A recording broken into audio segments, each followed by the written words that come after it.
జీవిత చక్రం రచన గెడ్డెద కస్తూరి ప్రసాద్ గారు. 2వ ఎపిసోడు. చదువుతున్నది దేవి. కీచిన బొమ్మలాగే అందరితోని మాట్లాడుతోందే కానీ మనసు మరో విషాద లోకంలో విహరిస్తూనే ఉంది. శృతి మాత్రం సంతోషానికి ప్రతిరూపం అన్నట్టు, చిరునవ్వుకి ప్రతీక అన్నట్టు చిన్న పిల్లలాగా అందరితో గలగల తెలుగులో గోదావరి పొంగినట్లు మాట్లాడేస్తోంది.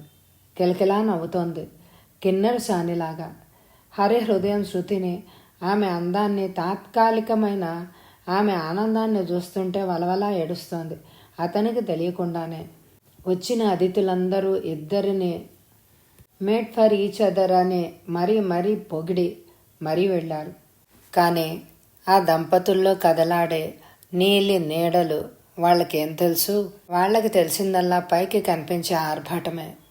ఆ రోజు శిల్పకు పింక్ ఫ్రాక్ వేసింది శృతి కూడా పింక్ శారీ కట్టుకుంది.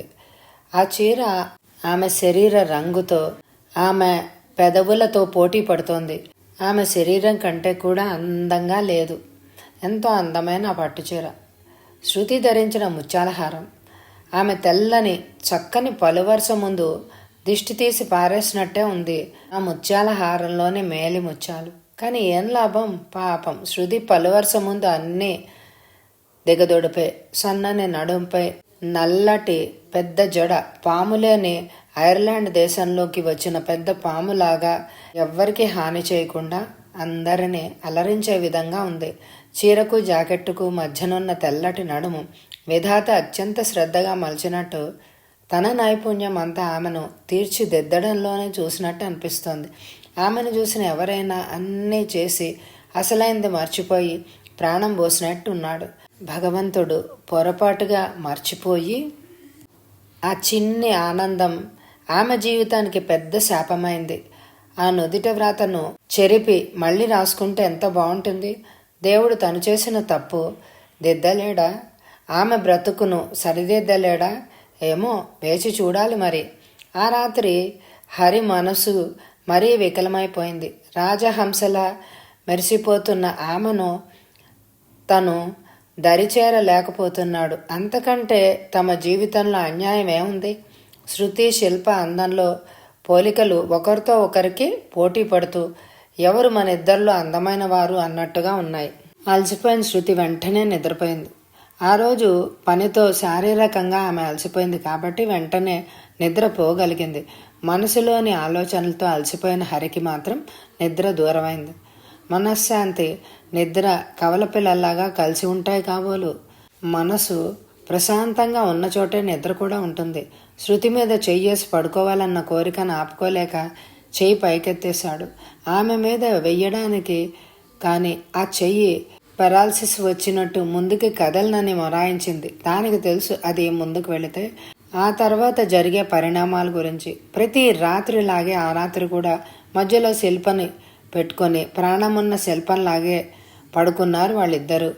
త్వరలో ECFMG పరీక్ష పాస్ అవ్వాలి, స్టేట్స్కి వెళ్ళాలి అని దృఢంగా నిశ్చయించుకున్నాడు హరి. అంతే, వెంటనే లేచి వేరే గదిలోకి వెళ్ళి గ్యాస్ హీటర్ ఆన్ చేసుకుని పుస్తకం పట్టుకున్నాడు.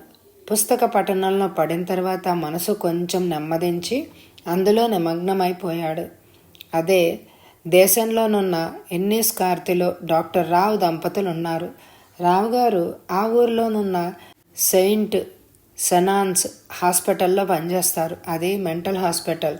రావు గారు మిస్సెస్ మృదుల వేరే హాస్పిటల్లో పనిచేస్తుంది. వారికి 6 పిల్లలు. 6 ఇండియాలోనే పుట్టారు.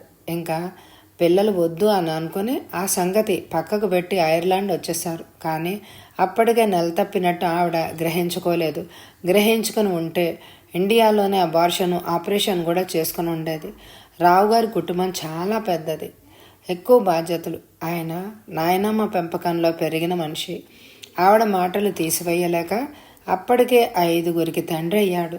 అప్పుడు కానీ ప్రభుత్వం 2 లేక 3 అన్న స్లోగన్ అతని చెవిని పడలేదు. అప్పటికే ఆలస్యమైపోయింది. ఓ పక్క తల్లిదండ్రులు వయసు మళ్ళిన వారైపోయారు. తమ్ముళ్ళు ఎవరూ అంది రాలేదు. చెల్లెళ్ల పెళ్లిళ్ళు కుదిరే సూచనలు దరిదాపుల్లో లేవు. ఆ 2 సంపాదన ఆ ఇంటి తిండికే సరిపోతుంది. ఆయనకు బ్రతికంటే భయం పట్టుకుంది. అదృష్టం కొద్దీ ఎన్నిస్కార్టీలో ఉద్యోగం దొరకగానే దంపతులు 2 పిల్లలతో వచ్చేశారు.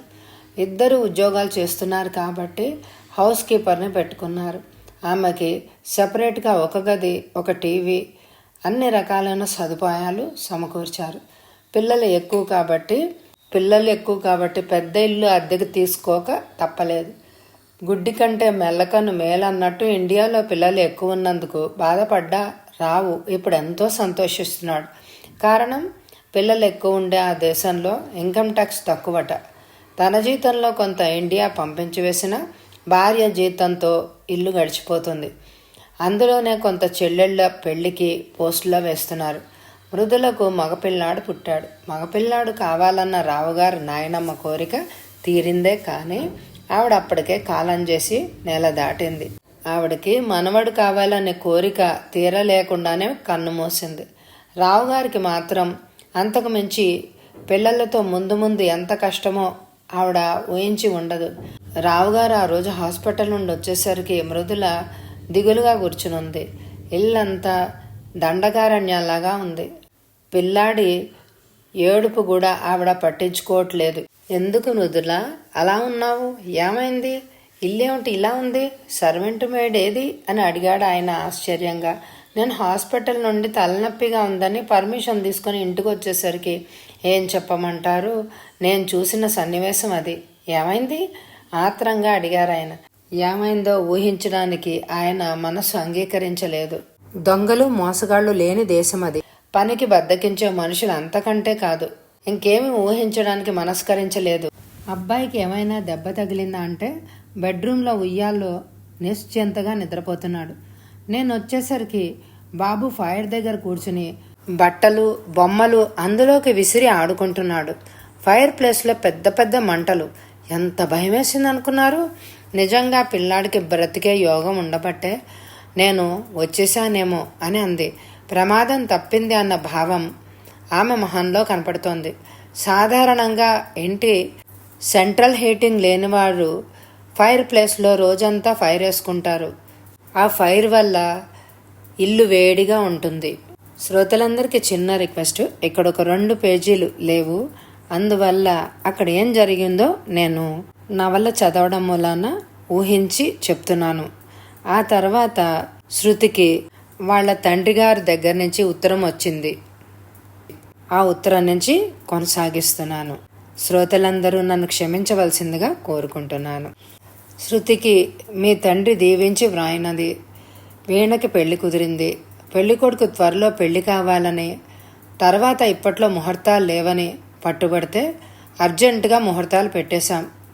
కళ్యాణం వచ్చినా కక్కొచ్చినా ఆగదు అంటారు కదా మన పెద్దలు.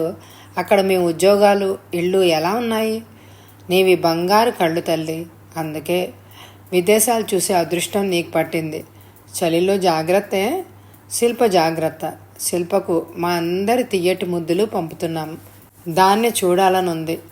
మొట్టమొదటి మనవరాలు. మా ఆశ తీరకుండానే అంత దూరం వెళ్ళిపోయింది. అసలు కంటే వడ్డీ ఎందుకింత తీపనిపిస్తుందో మీకు తెలియదు. పెళ్ళికి తప్పక వస్తే ఆ ఆశ తీరుతుంది. 3 నెలల క్రితం వెళ్ళిన మిమ్మల్ని అప్పుడే రమ్మని అనలేను, రావద్దని అనలేను. ఆ చాయిస్ మీదే. ఉంటానే ఇక. ఆశీర్వాదములతో తండ్రి శర్మ. ఉత్తరంలోని భావాలు హరికి అర్థం కాకపోయినా శృతికి అర్థమయ్యాయి. మీకు ఫోన్ కనెక్షన్ దొరకలేదంటే కారణం కనెక్షన్ దొరకక కాదు, ఆ ఫోన్కి అయ్యే ఖర్చుతో వీణకి మరొక చీర అయినా కొనవచ్చునని తండ్రి ఉద్దేశం. మీరు వచ్చే దారి ఖర్చులతో ఒక ఆడపిల్ల పెళ్లి చేయొచ్చు అంటే మీరు వచ్చే కంటే డబ్బు పంపిస్తే అన్ని విధాలా ఆదుకునేవారు అవుతారు అని ఇండైరెక్ట్గా హింట్ ఇచ్చాడు తనకి తండ్రి. తండ్రి మనస్తత్వమే అంత. చెప్పవలసింది సూటిగా కాక వేరే విధంగా చెప్తాడు. ఆయన కూతురుగా తను గ్రహించగలదు, కానీ హరికి తెలియదు కదా ఆ సంగతి. హరితో వీణ పెళ్లికి డబ్బు పంపుదామని చెబుదాం అనుకుంటూనే ఉంది. హరి శృతి చెప్పకముందే 10,000కి డ్రాఫ్ట్ తెచ్చేశాడు. తన గుండెల బరువు దించేశాడు. థ్యాంక్ యూ హరి అని అతన్ని పనవేసుకుని గుండెల్లో తలదాచుకుని పెదవులతో పెదవులను కలిపి కృతజ్ఞతలు చెప్పాలి అని అనిపించింది. కానీ శరీరంలోని కోరికలతో పాటు మనసులోని కోరికలు కూడా అణుచుకోవడం అలవాటైపోయింది ఆమెకు. ఆ 10,000 డ్రాఫ్ట్ చూసి 10,000 కృతజ్ఞతలు మనసులోనే హరికి చెప్పుకుంది శృతి. శృతి మొహంలోని సంతోషం చూసి హరికి ఆ డబ్బు కంటే కూడా ఆ ఆనందం ఎంతో విలువైందిగా అనిపించింది. డబ్బు ఎలాగైనా సంపాదించవచ్చు, కానీ ఆ ఆనందం ఎక్కడి నుండి ఎలా వస్తుంది? అది అందరికీ అందుబాటులో ఉండదు కదా. ఆ రోజు వీణ పెళ్లి రోజు. అసలు శృతి మనసులో లేదు. అన్నిటికంటే వేగంగా పయనించేది మనసే అన్నదానికి తార్కాణం ఆమె మనసు. నిమిషానికి ఒకసారి ఇండియా వెళ్ళి వచ్చేస్తోంది, ఖర్చులతోనూ కాలంతోనూ పని లేకుండా. ఈ సమయానికి పెళ్లి కూతుర్ని చేస్తారు, ఈ సమయానికి గౌరీ పూజ, ఈ సమయానికి జీలకర్ర బెల్లం అనుకుంటూ ఇండియా టైం ప్రకారం అక్కడ ఉన్న టైంకి అనుకూలంగా ఆలోచిస్తోంది. హరి శృతిలో చెలరేగా భావాలు కనపెడుతూనే ఉన్నాడు. పొద్దుటి నుండి తాను తన జీవితాన్ని తలుచుకొని నిద్రపోలేదు. శృతి ఇండియాలో జరుగుతున్న చెల్లెలు పెళ్లిని తలుచుకొని అంతకుముందు రాత్రి నిద్రపోలేదు. ఇద్దరూ మంచం మీద అటు ఇటు రాత్రంతా కదులుతూనే ఉన్నారు, ఒకరికి తెలియకుండా ఒకరు. శిల్ప ఒక్కతే సుఖదుఖాలకు అతీతంగా ప్రశాంతంగా నిద్రపోతోంది ఆ ఇంట్లో ఆ రాత్రి. శృతి చెల్లెలి పెళ్లి గురించి సంతోషిస్తూ ఉంటే హరి దానికి భిన్నంగా విచారిస్తున్నాడు. కారణం వీణ పెళ్లి గురించి కాదు, తమ పెళ్లి తలుచుకొని తమ పెళ్లి కూడా అలాగే మంచి ముహూర్తంలో మంచి గంధం వాసనల్లో మంగళ వాయిద్యాల మధ్యన మరపురాని విధంగా అయింది. అందరూ రతి మన్మధులని తమని పొగిడారు. పైనుండి దేవతలు ఎందుకు కోపించారో తెలియదు, తాము శాపగ్రస్తులైనారు. అంగట్లో అన్నీ ఉన్నా అల్లిన నోట్లో శని అన్నట్లు అయిపోయింది తన బ్రతుకు. ఒక్కొక్క సన్నివేశం తలుచుకునే కొద్దీ గుండెల్లో బాధ కొండంతై రాయిలాగా కదలనంటోంది. నన్ను జరపడం నీకు సాధ్యం కాదు అని భయపెట్టేస్తోంది.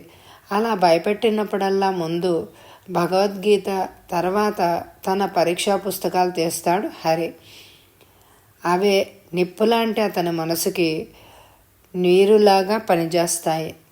వీణ పెళ్లి రోజుని ఎదురింటి అమ్మాయిలను డిన్నర్కి పిలిచింది శృతి. వాళ్ళకి ఎప్పటి నుండో ఇండియన్ ఫుడ్ తినాలని ఉబలాటంగా ఉంది. ఆఖరికి వీణ పెళ్లి పుణ్యమా అంటూ వారికి ఆశ తీరింది. ఎదురింట్లోనూ నలుగురు, క్యాథలిన్, మేరీ, కేజీ ఏవేవో చిన్న చిన్న ఉద్యోగాలు చేస్తున్నారు. నలుగురు కలిసి వండుకొని తింటారు. వారానికి ఒకరు చొప్పున స్నానాలు చేస్తారు. ఎప్పుడు వీలైతే అప్పుడు తల స్నానం సింకులో చేసేస్తారు. వారికి స్నానం చేయాలంటే పెద్ద హడావిడి. టబ్బు నిండా వేడి నీళ్లు నిండాలి. స్నానానికి చాలా టైం కావాలి. చలి ప్రదేశం, చెమట పట్టకపోవడం వలన బహుశా వారికి అలా అలవాటైందేమో. సెంట్స్ మాత్రం విపరీతంగా వాడతారు. సెంట్ రాసుకుంటే స్నానం చేసినట్టే లెక్క వారికి. డిన్నర్కి వస్తూ శిల్పకి క్యాడ్బరీసు, ఒక బొమ్మ ఒకరు, ఫ్రాక్ ఒకరు అలా తెచ్చారు. అన్నీ మెచ్చుకొని చూసి థ్యాంక్స్ చెప్పింది శృతి. వారికి శృతి పేరు పెట్టి పిలవడం చాలా కష్టంగా ఉంటుంది. సురితి అంటారు. దానికంటే మిస్సెస్ హరి అని అనడం వారికి ఎంతో తేలిక. వర్మను కూడా చాలామంది మిస్టర్ పరమ అంటారు. వరమ కాదు శాపమ అంటుంది వినోదిని సరదాగా. ఆ అమ్మాయిలను చూస్తుంటే తన చెల్లెళ్లను చూసినట్టు అనిపిస్తుంది శృతికి. వంటలో హరి చాలా సహాయం చేస్తాడు. శృతి చేసిన వంటను చాలా మెచ్చుకుంటూ నోరు కారానికి ఒగర్చుకుంటూ, ఫోర్కులకి అన్నం సరిగా రాక చేత్తో తినడం చేతగాక కింద మీద అన్నం మెతుకులని చల్లుకుంటూ సరదాగా నవ్వులతో ఎంజాయ్ చేస్తూ తిన్నారు. భోజనం చేయడం కాగానే టీ చేసి ఇచ్చింది శృతి. భోజన అనంతరం టీ తాగడం వాళ్ళకు అలవాటు. మిస్సెస్ హరి, మీరు పొద్దుటి నుంచి శ్రమపడ్డారు, గిన్నెలు మేం కడుగుతాం అంటూ గబగబా సింక్ దగ్గరికి వెళ్ళి గిన్నెలు కడగడం మొదలుపెట్టారు వాళ్ళంతా. శృతి అది మా దేశం పద్ధతి కాదు అని ఎంత చెప్పినా వినలేదు. సింక్ నిండా నీరు పట్టి సింకు కన్నానికి మూత పెట్టేసి ఆ నీటిలో సోప్ లిక్విడ్ వేసి గిన్నెలన్నీ అందులో తొలిచి ఓ పక్కన పెడుతుంటే మేరీ గబగబా బట్టపెట్టి తుడిచేసి స్టాండ్లో అమర్చేసింది. సబ్బు నీళ్లతో తప్ప మళ్ళీ ఫ్రెష్ వాటర్తో కడగరు వాళ్ళు. స్నానమైన అంతా టబ్బు నిండా నీరు పట్టి అందులోనే జలకాలాడుతూ రుద్దుకొని అలాగే లేచి ఒంటికంటుకున్న సబ్బు నొరగతో తడిని టవల్తో తుడుచుకుంటారు. మనుషుల మనస్తత్వాలతో పాటు స్నానాల్లో కూడా రకరకాలు అనుకుంటుంది శృతి. ఇంతలో పొయ్యి మీద పాలు పొంగుతుంటే పాలు కాగబెడుతున్నందుకు ఆశ్చర్యంగా చూశారు వాళ్ళు. మీరు పాలు మరగబెడతారా? నోరు తెరుచుకొని అడిగింది క్యాథలిన్. అక్కడ దోమలుండవు కాబట్టి నోరు తెరిచినా ప్రమాదం లేదు. అవును, శిల్ప కోసం మరగబెడతాను.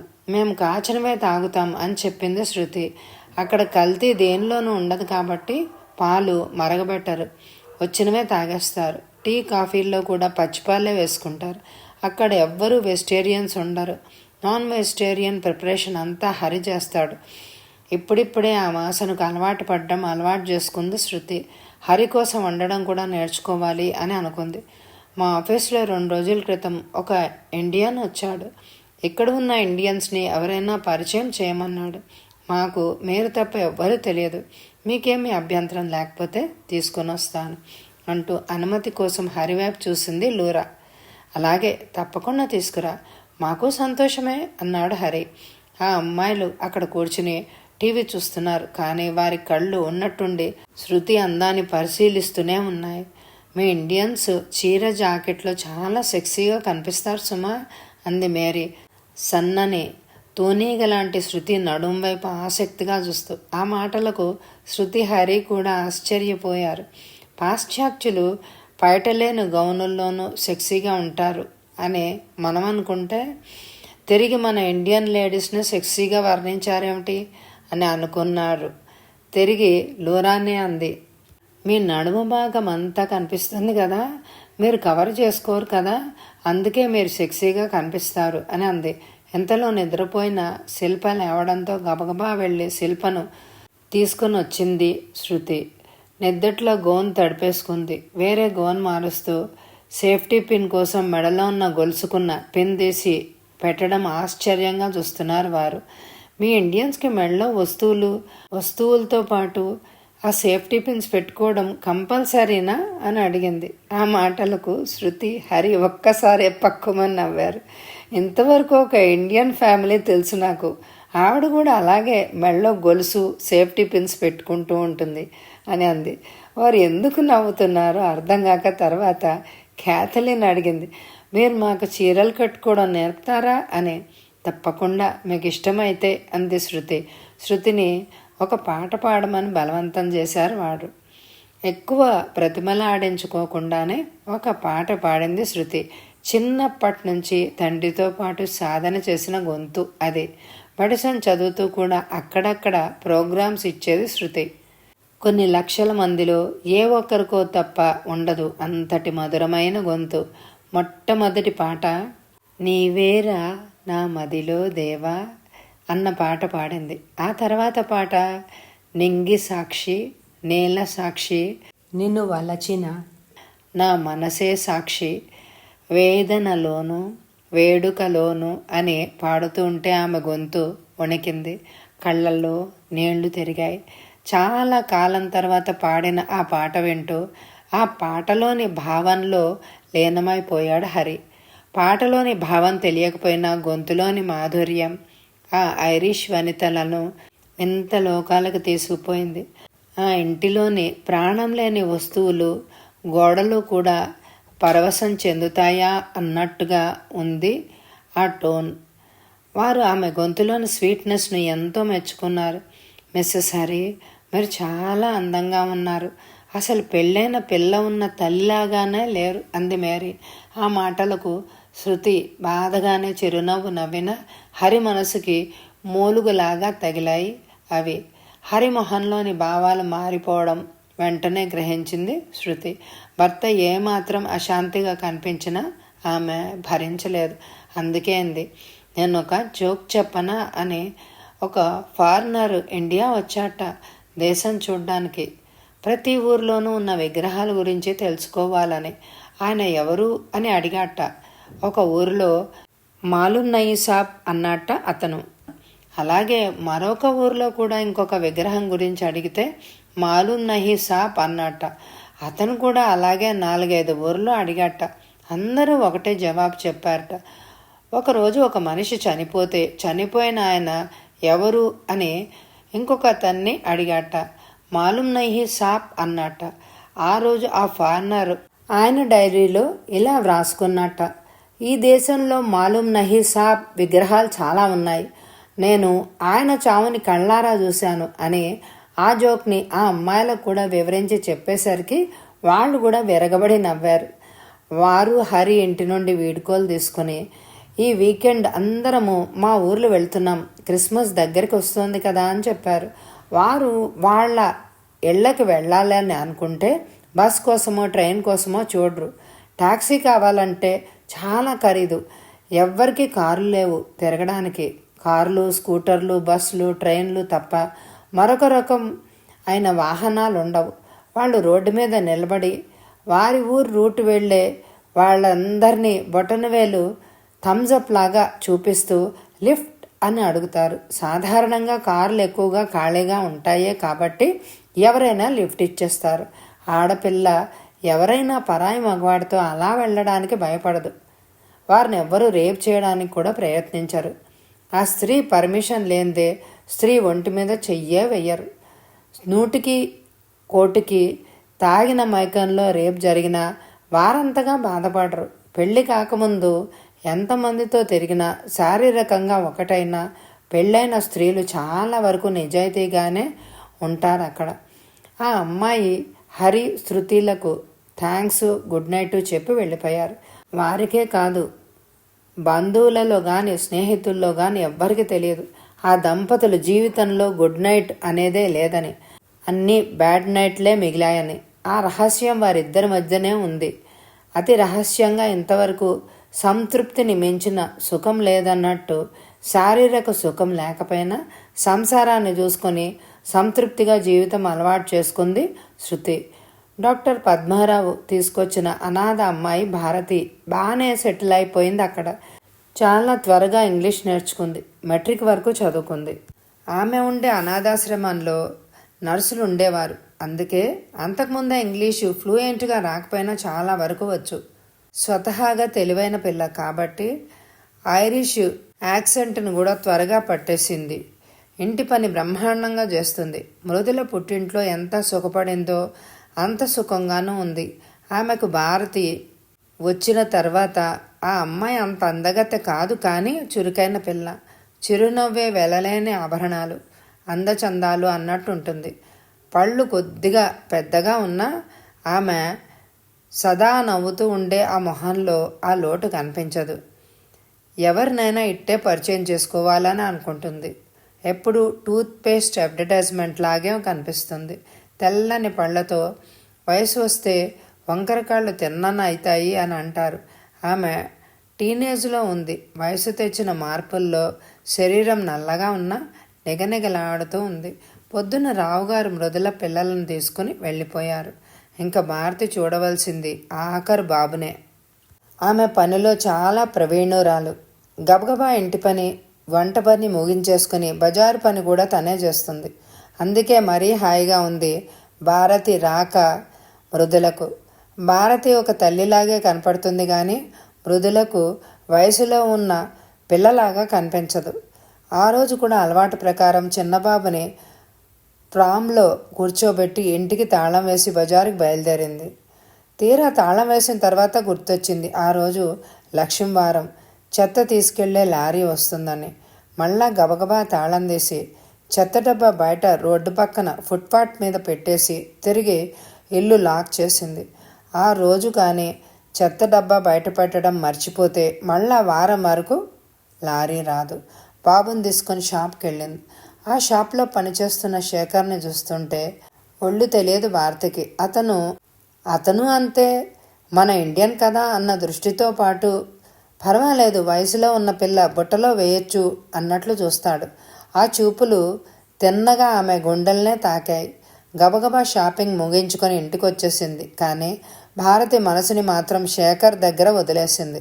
ఆ షాప్లో భారతి ఏ రోజు డబ్బు ఆ రోజు ఇవ్వదు. డాక్టర్ రావు గారు నెలకొకసారి అంతా లెక్క చూసి ఇస్తారు. అక్కడి వారు మోసం చేయరు కదా అన్నది ఆయన జాస. కానీ సామాన్లు తెచ్చేది మన జాతి అమ్మాయి. మోసం అంటే వెన్నతో పెట్టిన విద్య ఆమెకు అని గమనించలేదు ఆయన. భారతి శేఖర్ని, ఆ షాప్లోని వారిని ఎలా ట్యాకిల్ చేసిందో గాని 10 పౌండ్లు ఖర్చు పెడితే 12 పౌండ్లు అని డాక్టర్ గారి దగ్గర షాప్ వారితో వసూలు చేయించి ఆ మిగిలిన 2 పౌండ్స్ ఆమె సీక్రెట్గా తీసుకునేది. ఆ డబ్బును పోస్టాఫీస్కి తీసుకుని వెళ్ళి పోస్టల్ ఆర్డర్ తీసుకుని ఇండియాకు తనకు తెలిసిన వారికి పంపించేది. తన ఇంట్లో జరుగుతున్న మోసాలు మృదులకు కూడా తెలియదు. ఆమెను అంతగా నమ్మింది. నమ్మకం మనిషికి ఎంతో మంచిదే, కానీ కొంచెం మోసం చేసే మనస్తత్వం గలవారిని ఒక కంట కనిపెడుతూనే ఉండాలి. క్రిస్మస్కి ఊరంతా హడావిడిగా ఉంది. ఎక్కడ చూసినా సంతోషం వెల్లువిరుస్తోంది. రంగురంగుల బట్టలు, రకరకాల బొమ్మలు, స్వీట్సు, డ్రింక్సు. ఒకటేమిటి, ఎవరికి తోచింది వారు, ఎవరి తాహతుకి తగ్గట్టు వారు ఆత్మీయులకు, స్నేహితులకు, సన్నిహితులకు ప్రజెంటేషన్ ఇచ్చుకుంటున్నారు. హాస్పిటల్ ప్రతి వార్డులోనూ అందంగా క్రిస్మస్ ట్రేలతోనూ అమర్చారు. ఎవరి క్రిస్మస్ ట్రే బాగుంటుందోనని వారికే ఆశగా ఉంది. మాది బాగుండాలంటే మాది బాగుండాలి అని అందరూ ఆతృత పడుతూ మరీ డెకరేట్ చేస్తారు.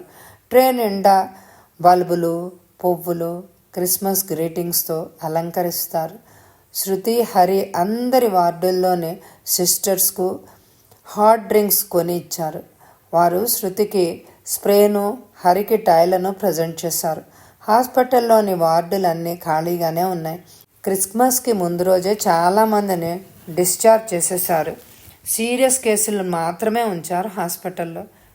శృతికి కొంచెం విశ్రాంతిగానే ఉంది. క్రిస్మస్ పేరు చెప్పి ఇంటి దగ్గర చీరలకు ఎంబ్రాయిడరీ చేసుకోవడం మొదలుపెట్టింది. శృతి తాను వచ్చేటప్పుడు కొన్ని చీరలే తెచ్చుకుంది, కానీ అక్కడికి వచ్చి చవకలో ప్లెయిన్ నైలెక్స్ చీరలు చాలా కొనింది. ఆ చీరలను చూడగానే ఆమెలోని చేతికళ గెంతుకుంటూ బయటకు వచ్చింది. ఎంబ్రాయిడరీ బుక్ కొని ఎంబ్రాయిడరీ మొదలుపెట్టింది. హరి ఆమె చీర మీద ఎంబ్రాయిడరీ డిజైన్ వేయడం, రంగు ద్వారాలు కొని తెచ్చిపెట్టడం లాంటి సహాయం చేస్తాడు. శిల్ప మాత్రం పని జరగకుండా అల్లరి చేస్తూ పనికి ఆటంకం కలిగిస్తూ ఉంటుంది. శిల్పను ముద్దుగా కసురుతూనే పనిచేస్తూ ఉంటుంది శృతి. చీరకు ఎంబ్రాయిడరీ, ఫ్లవర్సు, కార్బన్ పేపర్తో కాపీ చేస్తూ, ఈ చీర శృతి శరీరం మీద లేనప్పుడు మాత్రమే ముట్టుకోగలను. ఆమె శరీరం మీదన చేరిన తర్వాత శృతితో పాటు చీర కూడా దూరం అవుతుంది అని అనుకున్నాడు హరి. ఆ చీరను పట్టుకుని అందులో శృతి అందాన్ని, హొయల్ని ఊహించుకుంటూ ఊహాలోకంలో వ్యవహరించసాగాడు. శిల్పకు స్నానం చేయిస్తోంది శృతి. ఇంటి పని ఇద్దరూ కలిసి చేసుకుంటారు. ఈ పని నీది, ఈ పని నాది అనే భేదమే లేదు. ఇది మన ఇద్దరి ఇల్లు అన్నట్టుగా ఉంటుంది వారి ప్రవర్తన. నిజానికి అంతే కదా మరి. ఇద్దరూ కలిసి హాస్పిటల్కి వెళ్ళడం, కలిసి పని చేసుకోవడం అంతా చూస్తుంటే చూసేవారికి అందమైన జంట, అన్యోన్యమైన దాంపత్యం అని అనిపిస్తుంది. వారి దాంపత్యం నివురు కప్పిన నిప్పు అని ఎవ్వరికీ తెలియదు. నార్వే వెళ్ళడానికి ట్రాన్స్పోర్ట్ ప్రాబ్లమ్స్ ఎలాగా అన్న సమస్య వచ్చింది వాళ్ళకి. ఇంతలో హాస్పిటల్లోని ఒక డాక్టర్ గారు నార్వే వెళ్తున్నారు అంటే వారితో కూడా వెళ్ళిపోయారు. త్వరలోనే కారు కొనుక్కోవాలి అని అనుకున్నారు. అప్పటికి వచ్చి 4-5 నెలలైంది. ఈ 4 నెలల్లోనే వీణ పెళ్ళికి కొంత, ప్రయాణానికి చేసిన అప్పుకు కొంత కట్టవలసి వచ్చింది. శిల్ప ఒక్కతే కాబట్టి ఇన్కమ్ ట్యాక్స్ ఎక్కువ. చిన్న కుటుంబమే చింతలు లేని కుటుంబం అని ఓ దేశం పాట పాడుతూ ఉంటే ఎక్కువ సంతానం మిక్కిలి సంతోషమని మరో దేశం చాటి చెప్తోంది. దారి పొడుగునా మంచు పడుతూనే ఉంది. చల్లోనే ప్రయాణం చేయసాగారు వారు. ఆ దేశం వాళ్లకు మంచులో డ్రైవింగ్ అలవాటే కాబట్టి ఆ డాక్టర్ గారు చాలా సునాయాసంగా కార్ డ్రైవ్ చేస్తున్నారు. మంచు పడిన చోట అక్కడక్కడ జారకుండా కంకర వేశారు రోడ్డు మీద. శృతి, హరి వెళ్ళేసరికి వర్మ కొడుకు శశాంక్ మంచుతో ఇల్లు కడుతున్నాడు. మొహంలోని ముక్కు, కళ్ళు, నోరు తప్పితే శరీరంలో ఏ భాగము కనిపించడం లేదు. ఆ అబ్బాయికి ఎస్కిమోలాగా ఉన్నాడు. ఓవర్ కోటు, టోపీ, మోకాళ్ల వరకు ఉన్న బూట్లు, గ్లౌజులు. చలిబాధ నుండి తప్పించుకుంటూ ఇండియాలో ఇసుక గూళ్ళు కట్టినట్టుగా మంచుతో మనిషిని తయారు చేస్తున్నాడు. ఆ అబ్బాయికి ఇరుగు పొరుగు అబ్బాయిలు కూడా సహాయం చేస్తున్నారు. ఆ దృశ్యం చూడడానికి చాలా మనోజ్ఞంగానూ ఉల్లాసంగానూ ఉంది. ఎవరు పెద్ద మంచు మనిషిని తయారు చేస్తే వారంత గొప్ప. ఆ మనిషికి ముక్కు చెవులు టోపీ పెడతారు సరదాగా. ఆ స్నో మ్యాన్లన్నిటినీ మర్నాడు టీవీలో చూపిస్తారు. మరి ఈ ఎపిసోడ్ని తప్పకుండా లైక్ చేయండి ఫ్రెండ్స్. వచ్చే ఎపిసోడు శృతి వాళ్ళ వెనకాల ఉన్న రహస్యం ఏంటో మరి విందామా?